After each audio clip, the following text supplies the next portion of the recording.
Tony's Chocolonely, it prides itself on fully traceable supply chains, and obviously that comes with full visibility, including when there's a problem. So other companies actually struggle to get this level of insight. How do you actually achieve that, and how can you guarantee that it is 100%?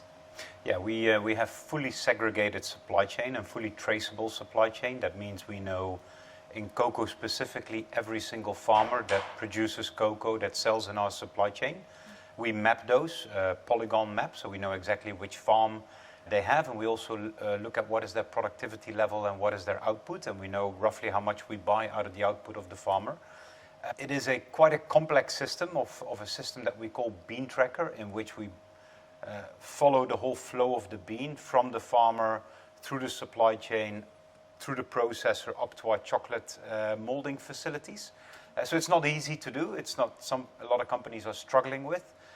And we've done it because it's so part and essential of what we believe as Tony's that we stand for, is that we believe that as a chocolate consumer, you need to know what you're buying, and we need to ensure that the chocolate that you're eating, we're 100% transparent about what's all good about the chocolate, it's a great product, but also that the supply chain that sits behind it, that we've treated the farmers well, and that we've solved for some of the environmental and social issues that we know that are in cocoa.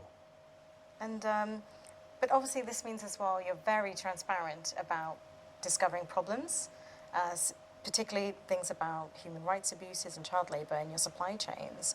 Why do you think more companies aren't as frank about discovering these issues, and does that actually prevent them from then tackling them?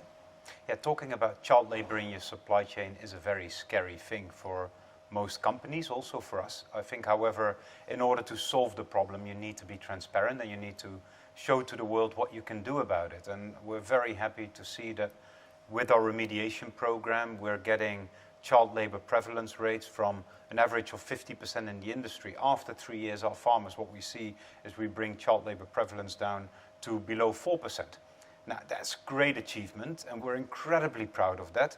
Clearly, we're not proud that there is still 4% child labor in our supply chain, but if we're not transparent, you can't solve the 4% that is still there. So we believe transparency is absolutely fundamental to solving the issues, but you have to be brave and you have to know how to position it, because for people that do not understand the content of what we're dealing with, it's very easy to judge and to come to conclusions and to, let's say, shame the brand or the company of what we're trying to do, that do not fully understand the context in which we operate. And our context is that there is 1 in 2 children in Côte d'Ivoire and Ghana in cocoa farms are working illegally on cocoa farms. And if that is the problem that we need to address, and that's the problem that we're addressing, and I think that's a problem that many companies are trying to solve, but if you're not transparent about your own supply chain and you're not transparent about all the issues that you find, you're also not going to solve them. That's a very good point. And speaking of solving those problems, industries are coming together on certain issues. Obviously, we have global forums on things like climate change and sustainability.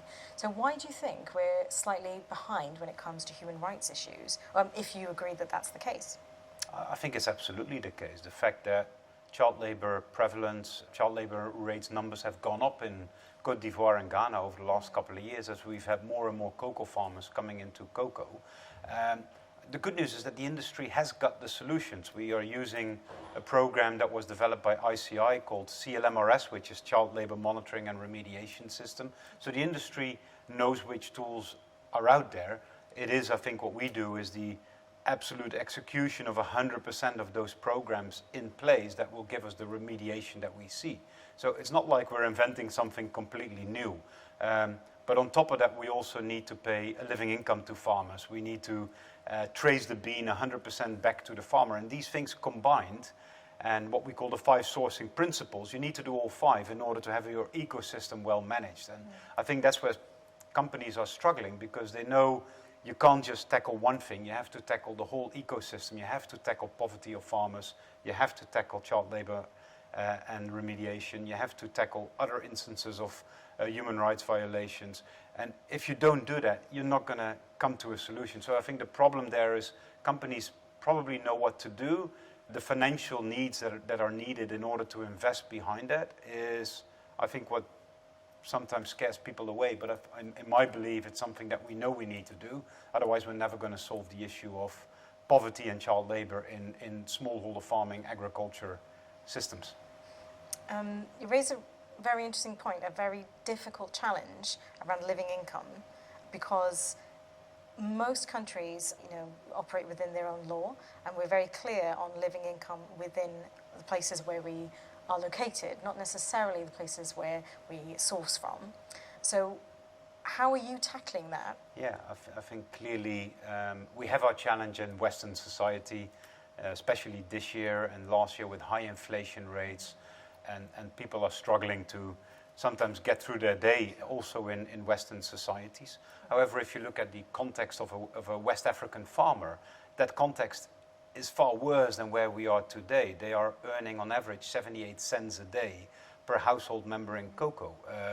The absolute poverty line is $2.50 at the moment. So they're 3-4 times below. They're not even at a quarter, let's say, of where they need to be just to get to a poverty, outside of poverty. I think that's the harsh reality that we need to solve, is that we are all responsible for having a more equal supply chain where everybody has a chance to earn a living income, everybody has a chance to put their kids to school and thrive in society. And that is as much true, I think, for West African farmers as it is for everybody living in the UK or in Western Europe. However, their challenge is significantly greater than our challenge. And I think that's our duty to help them. I think it is our duty to make the world a little bit fairer and a little bit better. And people that need it most is probably where we should start. Absolutely. But then also, we have so many challenges around human rights, talent and sustainability, digital change, our own operational transformations.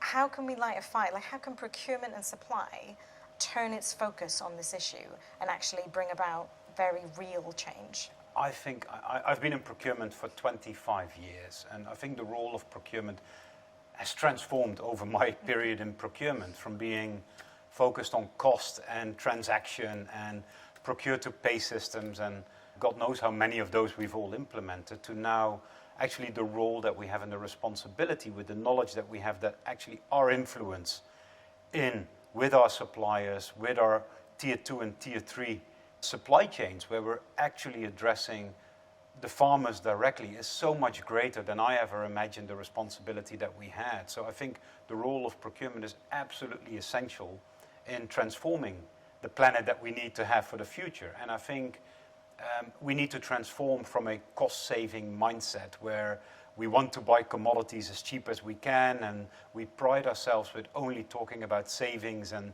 progress on savings to the rest of the organization, to actually being real and clear about what are the challenges the outside world faces and what is the responsibility and accountability that we as companies and buyers have in order to solve some of our supply chain challenges. And those can be economic, on living income, they can be social, on human rights violation, they can be environmental, on scope 3 emissions. And I think the collective of that, if we don't take that accountability and we don't step up as a procurement function, then I think we'll be in trouble for the future, because we are the ones that see and need to understand what needs to be done and then drive that both in our supply chain but as well within our organizations. So is that what you would say is the business case for this? So a lot of organizations are very plugged into these ethical issues, an awful lot are not.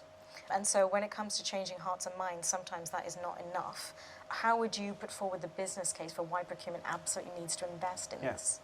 I think we've seen this in more and more cases where legislation starts to play a role, where the European Union, where the US is starting to put in legislation that they are forcing companies to know where are they sourcing their materials from and what conditions those materials have been made under or sourced under.